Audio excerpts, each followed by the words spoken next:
नमस्कार, मेरो साथी बुलेटिनमा रोशन अधिकारीको स्वागत छ।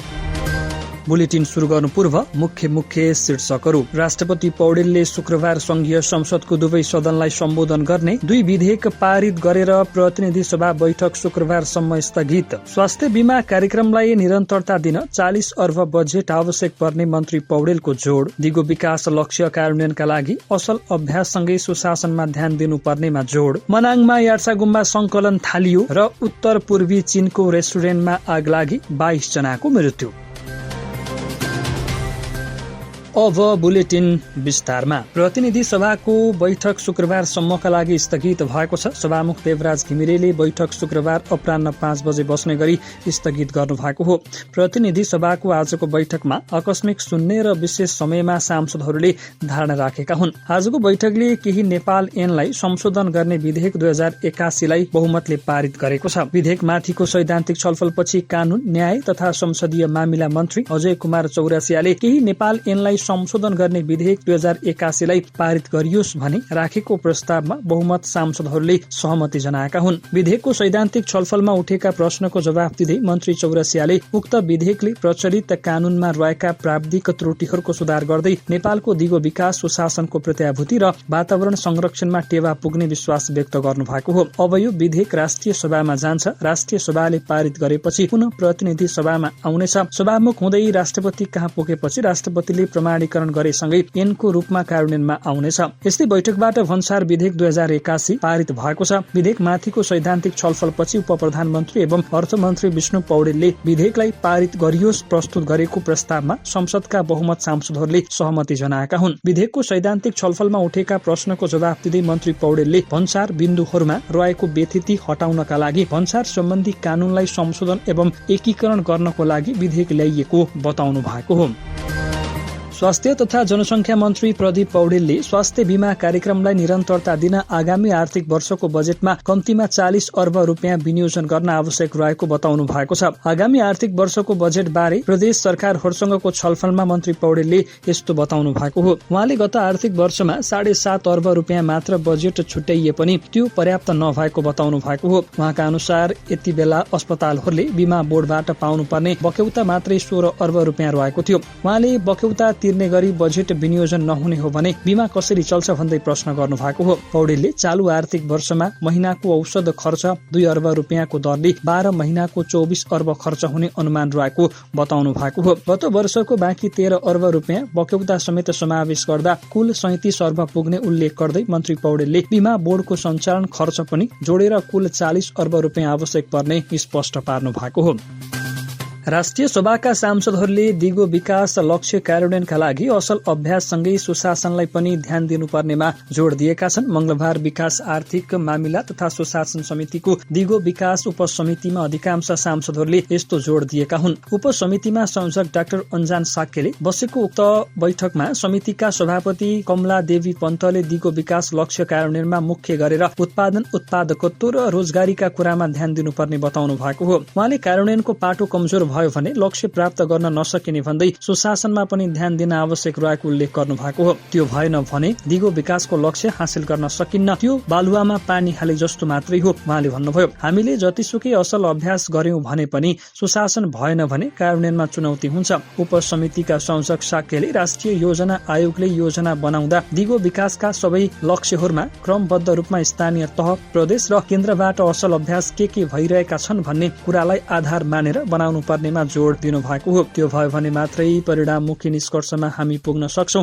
उहाँले भन्नुभयो, आगामी दिनमा योजना बनाउँदा युवाहरूलाई रोजगारीसँग जोड्ने, उनीहरूलाई उद्यमशीलता बनाउने, खोज अनुसन्धानमा प्रयत्नशील बनाउने र उनीहरूको सिप विकास गराउनेमा ध्यान दिन आवश्यक छ। उहाँले यस्तो अभ्यासले जागिर खाने भन्दा सिपमूलक रोजगारीका अवसरहरूसँग जोड्ने अभ्यासको विकल्प हुनेमा जोड़ दिनु भएको हो। राष्ट्रपति रामचन्द्र पौडेलले वैशाख 19 गते शुक्रबार संघीय संसदको दुवै सदनलाई सम्बोधन गर्ने हुनुभएको छ। मंगलबारको प्रतिनिधि सभा बैठकमा सभामुख देवराज घिमिरेले राष्ट्रपति कार्यालयबाट प्राप्त पत्रको बेहोरा सदन समक्ष पढेर सुनाउँदै यस बारेमा जानकारी गराउनु भएको हो। उहाँका अनुसार राष्ट्रपति पौडेलले नेपालको संविधानको धारा 95 बमोजिम सम्भवतः 2082 साल वैशाख 19 गते शुक्रबारका दिन 3 बजे संघीय संसदको दुवै सदनको संयुक्त बैठकलाई सम्बोधन गर्नुहुनेछ। राष्ट्रपतिको सम्बोधनको कार्यक्रम भएकोले प्रतिनिधि सभाका सम्पूर्ण सदस्यहरूलाई उक्त दिनको 2:45 बजे नै आफ्नो आसन ग्रहण गरिसक्न सभामुखले आग्रह गर्नु भएको हो। 1 महिना पुग्न लाग्यो शिक्षक तथा विद्यालय कर्मचारीहरू आन्दोलनमै छन्। उनीहरू यथाशीघ्र विद्यालय शिक्षा ऐन जारीको माग राख्दै चैत 20 गतेदेखि काठमाडौँ केन्द्रित सड़क आन्दोलनमा उत्रिएका हुन्। लगातार आन्दोलन गर्दै आएका शिक्षक तथा विद्यालय कर्मचारीहरू वार्ता तथा छलफललाई समेत सँगसँगै बढाएका छन्। शिक्षा विज्ञान तथा प्रविधि मन्त्रालय तथा मन्त्री परिषद बैठकबाट गर्न सकिने विषयहरूमा छलफल जारी रहेको छ। आन्दोलनको नेतृत्व गर्दै आएको नेपाल शिक्षक महासंघ र शिक्षा मन्त्रालयले वार्ता गर्दै आएका छन्। शिक्षकहरूले सरकारसँगको वार्ता सफल भए आन्दोलनको मोडालिटी परिवर्तन गर्ने मनसाय बनाएका हुन्। शैक्षिक हडताल नै घोषणा गरेर शिक्षकहरूले काठमाडौँका माइतीघर बानेश्वर सड़क खण्डमा प्रदर्शन गर्दै आएका हुन्। सरकारसँग सम्बन्धित मागहरू सम्बोधन भए आन्दोलन बारे केही लचिलो बन्ने संकेत शिक्षकहरूले दिएका हुन्। एकीकृत अखिल नेपाल शिक्षक संगठनका अध्यक्ष शंकर अधिकारीले वार्ता सफल भए पनि ऐन जारी नहुँदासम्म सड़क आन्दोलन नछोड्ने अडान राख्नु भएको हो। सरकारसँग विगतमा भएका सम्झौतामा शिक्षा मन्त्रालय र क्याबिनेटबाट गर्नुपर्ने कामहरू छन्, ती अहिलेसम्म हुन सकेका छैनन्। ती माग पूरा गर्ने ऐन जारी गर्नुपर्ने माग सहित आन्दोलनको मोडालिटी परिवर्तन हुन सक्छ,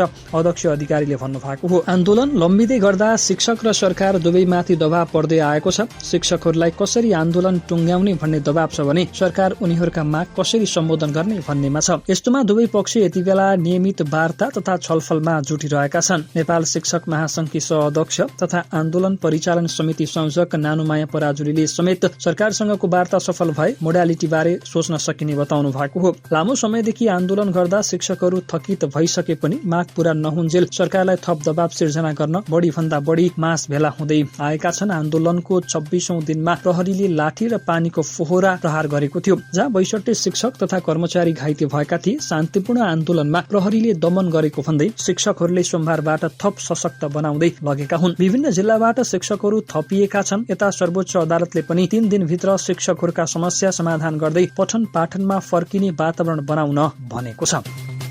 प्रतिनिधि सभामा दर्ता भएको शिक्षकको माग सम्बोधन गर्ने सम्बन्धी जरुरी सार्वजनिक महत्वको प्रस्ताव अगाडि बढेको छैन। जरुरी सार्वजनिक महत्वको प्रस्ताव अगाडि नबढेको भनेर संसदमै विपक्षी दलहरूले असन्तुष्ट जनाएका हुन्। नेपाल समाजवादी पार्टीका अध्यक्ष समेत रहेका प्रतिनिधि सभा सदस्य महेन्द्र राय यादवले संसदमा आएको प्रस्ताव अगाडि बढाउन आवश्यक रहेको बताउनु भएको हो। प्रतिपक्षका तर्फबाट राखिएको जरुरी सार्वजनिक महत्वको प्रस्ताव बारे संसदमा जानकारी गराउन माग गर्दछु उहाँले भन्नु भएको हो। यसअघि विपक्षी दलहरूले शिक्षकका माग सम्बोधनका लागि प्रतिनिधि सभामा जरुरी सार्वजनिक महत्वको प्रस्ताव लगेका हुन्। प्रमुख प्रतिपक्षी दल नेकपा माओवादी केन्द्रका प्रमुख सचेतक हितराज पाण्डे प्रस्तावक रहेको उक्त प्रस्तावमा विपक्षी दलका सांसदहरूले समर्थन गरेका हुन्। राष्ट्रिय स्वतन्त्र पार्टी रासपाका प्रमुख सचेतक सन्तोष परियार, नेकपा एकीकृत समाजवादीका सांसद शेरबहादुर कुँवर, आम जनता पार्टी आजपाका अध्यक्ष प्रभु शाह र राष्ट्रिय जनमोर्चाका अध्यक्ष चित्रबहादुर केसी समर्थक रहेको प्रस्ताव प्रतिनिधि सभामा दर्ता भएको छ।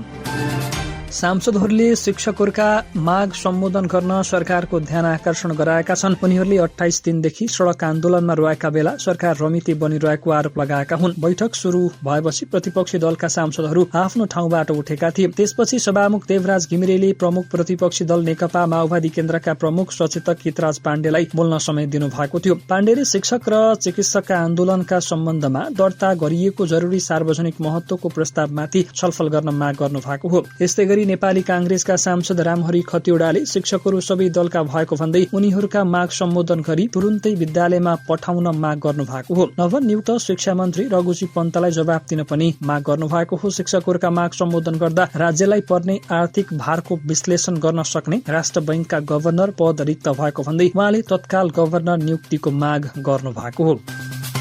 हराएको 8 दिनपछि 9 वर्षीय बालकको शव गाडिएको अवस्थामा फेला परेको छ। कोहलपुर नगरपालिका 11 हरियाली मार्गमा कोठा भाडामा लिएर बुबा र आमासँग बस्दै आएका 9 वर्षीय कुशल बुढाको शव बाँकेको बैजनाथ गाउँपालिका 4 नौलापुरमा गाडिएको अवस्थामा भेटिएको प्रहरीले जनाएको हो। कुशल यही वैशाख 8 गते घरबाट हराएको भनी प्रहरीलाई जानकारी प्राप्त भएको थियो। गाई भैंसी चराउन गएका स्थानीयले सडेको दुर्गन्ध आएपछि प्रहरीलाई खबर गरेका थिए। घटनास्थलमा गाडिएको अवस्थामा बालकको शव भेटिएको इलाका प्रहरी कार्यालय कोहलपुरका निमित्त प्रमुख रेशम पौडेलले जानकारी दिनुभएको हो।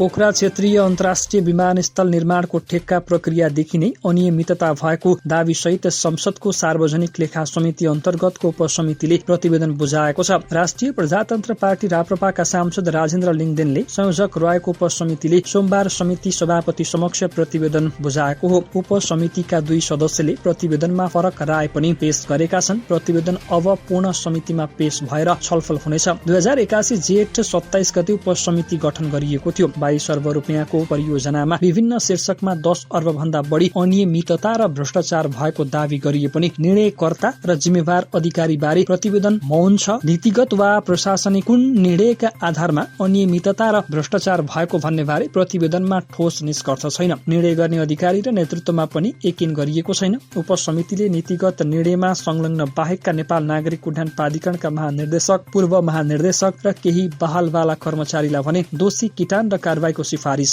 गरेको छ।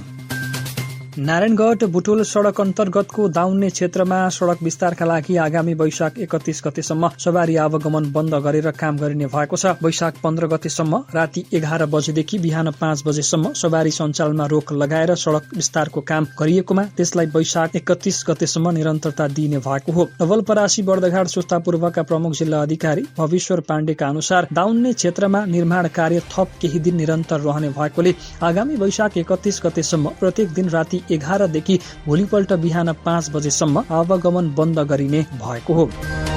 मनाङमा यार्सा गुम्बा संकलन थालिएको छ। मनाङसँगै लमजुङ, गोर्खा, धादिङ लगायतका जिल्लाबाट सर्वसाधारण यार्सा गुम्बा संकलन गर्न त्यहाँ गएका हुन्। संरक्षण क्षेत्र व्यवस्थापन नियमावली 2053, संरक्षण व्यवस्थापन निर्देशिका 2056, हिमाली क्षेत्रमा रहेका राष्ट्रिय निकुञ्ज, आरक्षण संरक्षण क्षेत्र तथा मध्यवर्ती क्षेत्रमा यार्सा गुम्बा व्यवस्थापन संकलन तथा ओसार पोसार निर्देशिका 2080 र अन्य प्रचलित कानून बमोजिम अन्नपूर्ण संरक्षण क्षेत्र आयोजना इलाका संरक्षण कार्यालयबाट यार्सा गुम्बा तथा अन्य जडीबुटी संकलन गर्न अनुमति लिन थालेका छन्। अनुमति प्राप्त भएपछि मात्र संरक्षण व्यवस्थापन समितिले संकलनकर्तालाई आफ्नो क्षेत्रभित्र संकलन पूर्जी दिने गरिएको छ।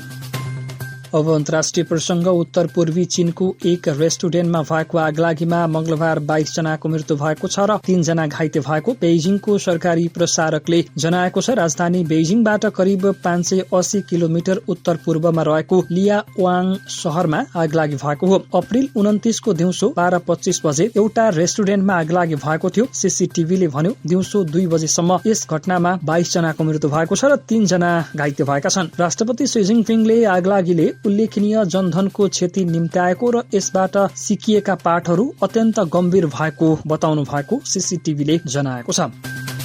यसको साथै मेरो साथी बुलेटिनको हामी अन्त्यतर्फ आइसकेका छौं। विदा हुनु पूर्व मुख्य शीर्षकहरू। राष्ट्रपति पौडेल शुक्रबार संघीय संसदको दुवै सदनलाई सम्बोधन गर्ने। 2 विधेयक पारित गरेर प्रतिनिधि सभा बैठक शुक्रबारसम्म स्थगित। स्वास्थ्य बीमा कार्यक्रमलाई निरन्तरता दिन 40 अर्ब बजेट आवश्यक पर्ने मन्त्री पौडेलको जोड। दिगो विकास लक्ष्य कार्यान्वयनका लागि असल अभ्याससँगै सुशासनमा ध्यान दिनुपर्नेमा जोड। मनाङमा यार्सा गुम्बा संकलन थालियो र उत्तर पूर्वी चीनको रेस्टुरेन्टमा आगलागी 22 जनाको मृत्यु। हवस्, त्यसको साथै मेरो साथी बुलेटिनको क्रम सकियो। रोशन अधिकारी बिदा हुन्छु। नमस्कार। मेरो साथी टिभी, हर पलको सहयात्री।